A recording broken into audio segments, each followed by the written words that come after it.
His children were digging through the frost-killed remains of a garden when Ruth Calloway found them, small hands raw with cold, working over withered squash vines for anything the frost hadn't already ruined.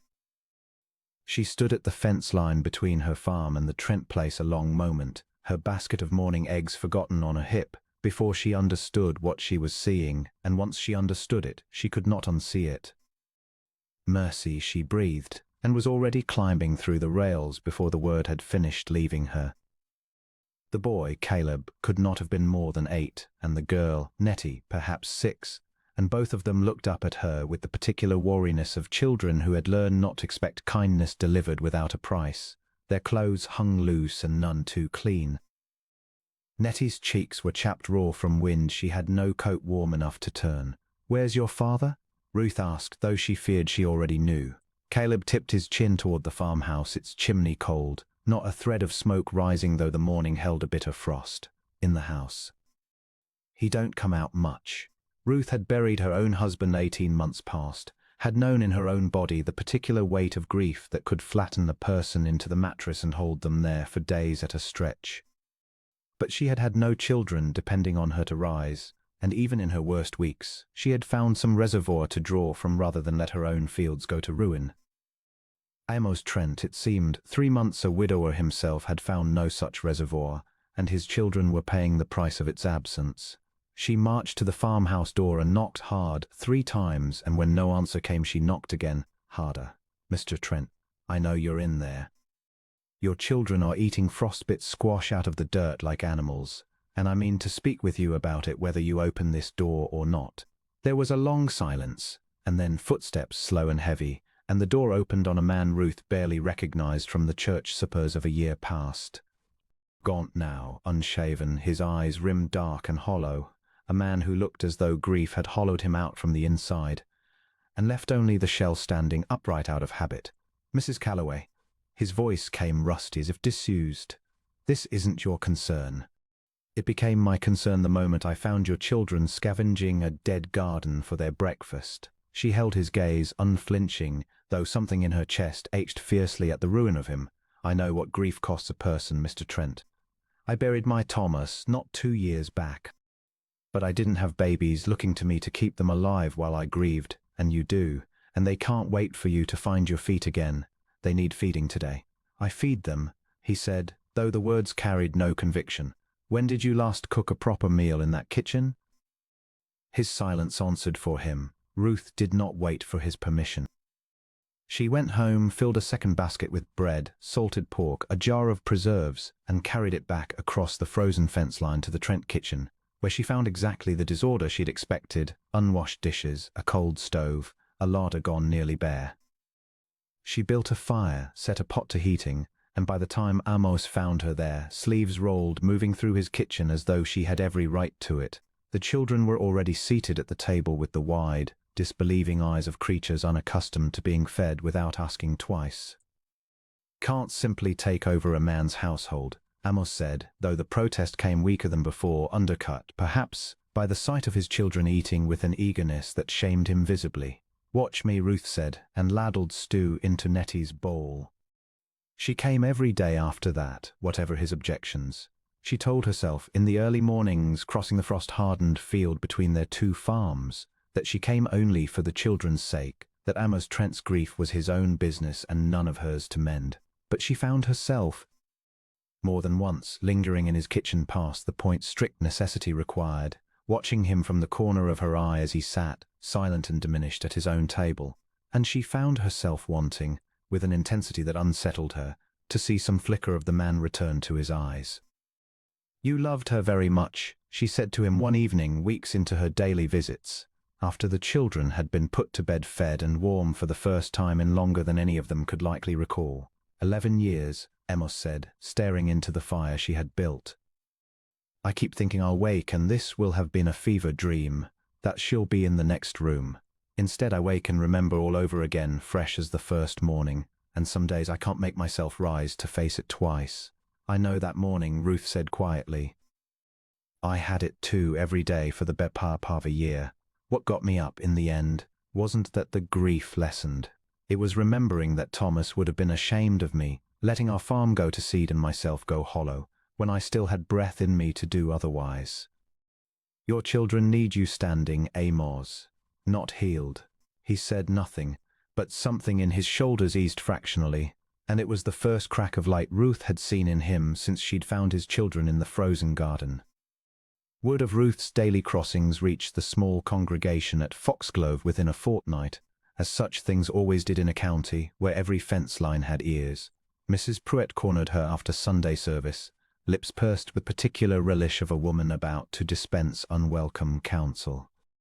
Folks are talking Ruth, a widow crossing to a widower's house every day, alone with him in that kitchen. It isn't seemly, whatever charitable face you put on it. Then folks may talk, Ruth said evenly, though the words stung more than she let show. I'll not let 2 children starve for the sake of what the church ladies find seemly. If God minds me feeding hungry babies more than he minds gossip, I've misjudged him badly, and I don't believe I have. She told Amos nothing of the exchange, not wanting to add the weight of scandal to a man already buckling under grief's weight, but she noticed in the weeks that followed that she no longer much cared what Foxglove whispered behind its hands. She had cared once before Thomas died, had minded her reputation the way a woman minds a coat, careful not to let it snag. Somewhere in the frozen mornings crossing that fence line she had stopped minding and found the freedom of it startling. The change did not come all at once.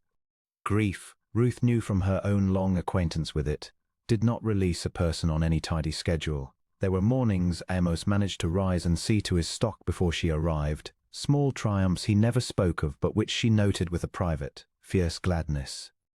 There were other mornings she found him exactly as before, sunk in the chair by the cold hearth, and on those days she said nothing of it, only built the fire again and set about feeding his children as she had the day before.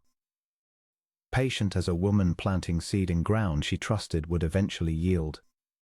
It was Caleb who first called her by something warmer than Mrs. Calloway, a slip of the tongue one evening that came out Miss Ruth, before he caught himself flushing, glancing at his father as though he'd committed some betrayal. Amos only looked at her, something unguarded moving across his gaunt face, and did not correct the boy. By the second month, small signs of the man Amos had once been began surfacing through the wreckage of his grief, tentative as new shoots after a hard frost. He mended the henhouse door that had hung broken since autumn. He sat with Caleb of an evening and helped the boy with his letters, something Ruth suspected he had not done since his wife's illness first claimed the household's attention.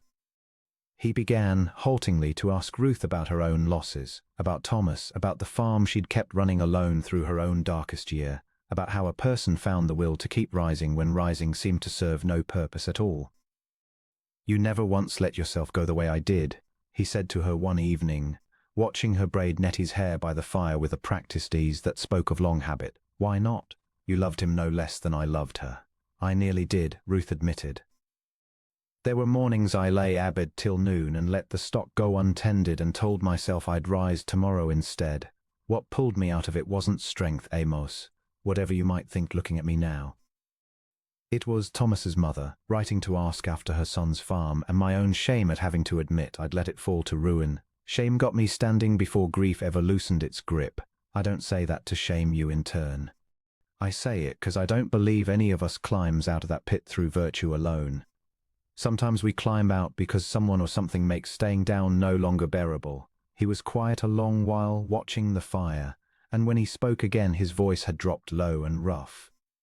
"You've made staying down no longer bearable, Ruth. I think I've known that for weeks and been too much of a coward to say it plain." She said nothing to that, though her hands stilled a moment in Nettie's hair, and the silence between them held something neither was yet ready to name. The turn, when it came hard and fast, the way turns in that country so often did. A February blizzard rolled down off the plains with little warning, and Ruth, crossing the fence line at first light, as she had every day for 2 months now, found the Trent farmhouse eerily quiet, no smoke rising, the door standing ajar to the driving snow. Inside she found Amos collapsed on the kitchen floor, fever-flushed and shaking, felled by the lung sickness that had swept through the county that hard winter, and upstairs, huddled together in a cold bedroom, Caleb and Nettie, frightened and unable to wake him. "He won't get up, Miss Ruth," Nettie sobbed, small hands clutching Ruth's skirt. "We tried." Ruth's own fear rose sharp and immediate, but she had buried a husband and nursed him through his final illness, and she knew, with the clear cold certainty of hard experience, exactly what needed doing and no time to waste doing it. She pressed a hand to his burning forehead and felt the heat of him even through her cold-numbed fingers, felt too the old terror rising from the years she'd spent watching Thomas's own fever climb anything willow bark or cool clots could touch. She had lost that fight once. She set her jaw against the memory and refused, with everything in her, to lose this one. She sent Caleb bundled against the storm to fetch what help could be found at the nearest neighboring farm a mile off, though she doubted, in the blizzard's teeth, help would arrive before nightfall. She built the fire high, hauled Amos from the freezing floor to his bed with a strength she had not known she possessed, and set about breaking his fever with every remedy her own hard years had taught her. Cool cloths, willow bark tea forced past his cracked lips, blankets piled and stripped away by turns through the long, terrifying night as his fever spiked and broke and spiked again. "Don't you dare," she told him fiercely sometime past midnight, when his breathing turned shallow and frightening and his eyes, when they opened at all, seemed not to know her. "Don't you dare leave those children the way grief already left them once. I didn't spend 2 months hauling you back from the dead of your own sorrow just to watch this storm finish the job. Fight, Amos Trent. Fight for them if you won't fight for yourself." The storm raged on outside the shuttered windows, wind screaming through the eaves loud enough to drown the children's frightened crying 2 rooms away, and more than once Ruth found herself glancing toward the door, praying for the neighbors Caleb had gone to fetch, knowing all the while that no rider could push through drifts that deep before morning at the earliest. She was alone with it, as she had been alone with Thomas's dying, and she made herself a fierce, silent vow that this time the outcome would be different, that she would not let this storm or this fever take one more person from her while she still had strength left in her hands to fight it. Whether it was the fever breaking on its own course or something in her fierce insistence that reached him even through the delirium, Ruth never afterward could say for certain, but by the grey hour before dawn his breathing had steadied, his fever had begun at last to ease. And when his eyes opened again, they found her face, and this time knew it, Ruth. His voice was a bare thread of itself, but his hand found hers atop the blanket, gripping weakly. "The children are safe. Sleeping, finally, now they know you'll live." Her own voice broke on the last word, the terror of the night finally catching up to her now that the worst of it had passed. "You frightened me badly, Amos." "I frightened myself." He held her hand tighter, though the effort clearly cost him. "Lying there, I kept thinking of all the mornings you dragged me up from that chair by the fire, one day at a time, and I understood, somewhere in the fever, that I hadn't been fighting my way back to living for my own sake at all. I'd been fighting my way back because I couldn't bear the thought of you finding me gone the way I found her gone, and leaving my children to grieve twice over in a single winter." The blizzard broke by mid-morning into a hard, bright, snow-blind sun, and neighbors arrived at last with Caleb leading them, half-frozen and triumphant, relief evident on every face at finding Amos alive and improving. Mrs. Pruett herself came by that afternoon with a basket of her own, and if she noticed Ruth had spent the night unchaperoned in a widower's sick room, she said not one word of it, only pressed Ruth's hand and admitted, gruffly, that she'd misjudged the whole business rather badly. The days that followed passed slow and tender, Amos regaining his strength by careful degrees while Ruth continued her crossings, no longer out of grim necessity, but out of a warmth neither of them troubled any longer to disguise. Caleb took to watching for her at the window each morning, and Nettie had taken, without any prompting, to calling her nothing but Mama Ruth, a name that struck Ruth's heart each time with a sweetness she'd never expected to feel again. But it was weeks later, once the fever had fully passed and Amos had regained enough strength to walk the fence line himself, that he found Ruth in her own kitchen and took both her hands in his, steady now in a way they had not been steady in a year. "I've been thinking," he said, "that a widow and a widower, both raising children they love more than their own grief, oughtn't keep 2 cold houses and 2 lonely tables when one warm one would serve better. I'm not asking out of gratitude, Ruth, though God knows I owe you my life and my children's along with it.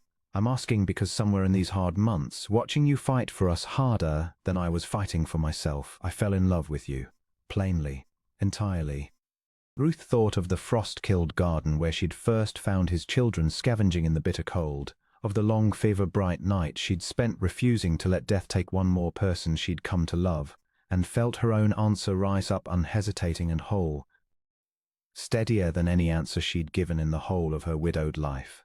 "Then let's not keep 2 cold houses a day longer," she said, and when he drew her close, Caleb and Nettie's delighted laughter already carrying from the yard where they'd guessed, with a child's unerring instinct, exactly what was being decided in that kitchen. Ruth Calloway understood that she had not simply saved a broken family that hard winter. She had found her own way home inside it.